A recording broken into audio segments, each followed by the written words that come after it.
കുറവിലങ്ങാട് പള്ളിവീട്ടിൽ പനംകുഴയ്ക്കൽ കുടുംബത്തിന്റെ നേതൃത്വത്തിൽ വൃക്കരോഗികൾക്ക് dialysis kit വാങ്ങുന്നതിനുള്ള ധനസഹായം കുറവിലങ്ങാട് സ്വരുമ പാലിയേറ്റീവ് കെയറിന് കൈമാറി. പള്ളിമേടയിൽ നടന്ന ചടങ്ങിൽ വെച്ചാണ് തുക നൽകിയത്.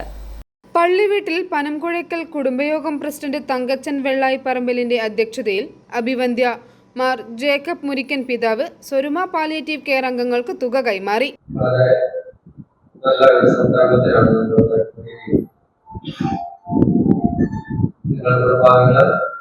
സമൂഹത്തിൽ വേദനിക്കുന്ന ബുദ്ധിമുട്ടുന്ന സഹോദരങ്ങളെ കുറിച്ച് ചിന്തിക്കുന്നു എന്നത് തീർച്ചയായും വലിയൊരു കാര്യമാണ്.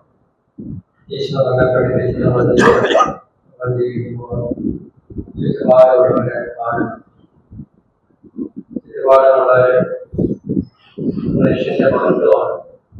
ദൈവം തന്നെ സൃഷ്ടിച്ച് archpriest doctor Thomas Menachery, കുടുംബയോഗം സെക്രട്ടറി ടോണി പുന്നൂസ് ഉൾപ്പെടെയുള്ളവർ പ്രസംഗിച്ചു. സ്വരുമ പാലിയേറ്റീവ് കെയർ ഭാരവാഹികളായ Shibi Thomas, Benny Kochery, Sonia Mathew, Minimol George Pulikkekara, John Siriya Karikkulam, Mollykutty Simon, Shaji Puthiyidam, TB Francis, James Punnathanam, PD Ulahannan എന്നിവർ ചേർന്ന് ബിഷപ്പ് മാർ ജേക്കബ് മുരിക്കനിൽ നിന്നും ഡയാലിസിസ് കിറ്റുകൾക്കുള്ള തുക ഏറ്റുവാങ്ങി. i4 news, Ettumanoor.